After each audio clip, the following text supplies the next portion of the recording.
नमस्कार, मैं रुचि पांडे आपका स्वागत करती हूं हमारे खास कार्यक्रम राजनीति दरबार में। जब पूरा देश कोरोना संक्रमण से जूझ रहा था, तब महाराष्ट्र के पालघर में एक ऐसी घटना हुई जिसने देश की एकता, संप्रभुता और अखंडता पर सवाल खड़े कर दिए। जी हां, ये घटना थी पालघर में साधु संतों की हत्या की। 16 अप्रैल को पालघर के गढ़चिरौली गांव में जूना अखाड़े के 2 साधुओं समेत 3 लोगों की भीड़ द्वारा पीट कर हत्या कर दी गई थी। दरअसल घटना के दिन दोनों साधुओं इंटीरियर रोड से होते हुए मुंबई से गुजरात के लिए जा रहे थे। किसी ने उनके बच्चा चोर होने की अफवाह उड़ा दी थी, जिसके बाद उनके गांव में आते ही भीड़ उन पर हावी हो गई और पीट कर साधुओं की हत्या कर दी गई। और हैरानी की बात तो ये थी कि जब पालघर में ये खूनी खेल रचा जा रहा था और जब ये भीड़ उन साधुओं पर हावी हुई, तब कासा पुलिस स्टेशन के 2 अधिकारी वहीं खड़े तमाशा देख रहे थे। हालांकि बाद में इस मॉब लिंचिंग के मामले में करीब 110 लोगों को गिरफ्तार किया गया था।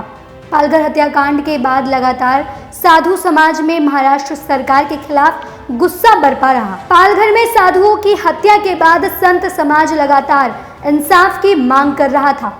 अखिल भारतीय अखाड़ा परिषद के अध्यक्ष महंत नरेंद्र गिरी ने महाराष्ट्र सरकार के खिलाफ आंदोलन करने की चेतावनी भी दी थी।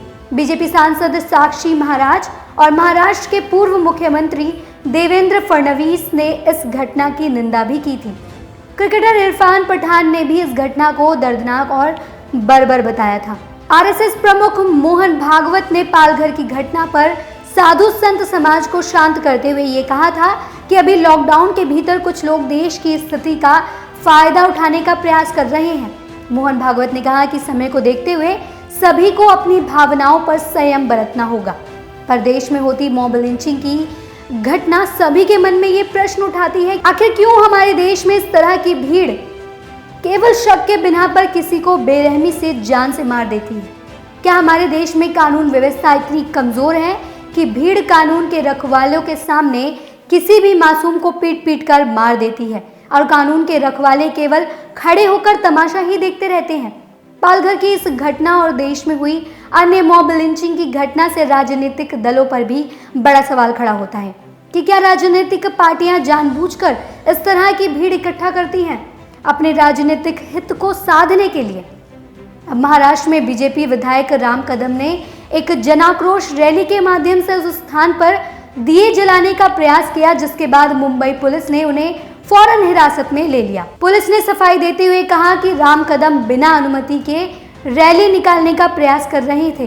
तो वहीं राम कदम पालघर में हुई हत्या के मामले में सीबीआई जांच की मांग कर रहे हैं। हाल के दिनों में देश के कई जगहों पर मॉब लिंचिंग की घटनाएं सामने आई हैं, जो सभी के मन में बड़ा सवाल खड़ा करता है कि क्यों झूठी अफवाहों पर भरोसा कर भीड़ कितनों को मौत के घाट उतार दिया तो कईयों को घायल भी कर देती है।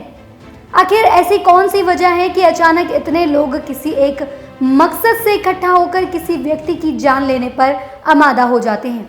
जो राजनीतिक पार्टियां मंच पर खड़े होकर भारत की एकता, अखंडता की दुहाई देते हैं, पर आम जनता को वह देश की एकता, अखंडता के प्रति जागरूक क्यों नहीं कर पाते? आम जनता किसी भी व्यक्ति की स्वतंत्रता का मान किए बगैर भीड़ उनकी हत्या कर देती है।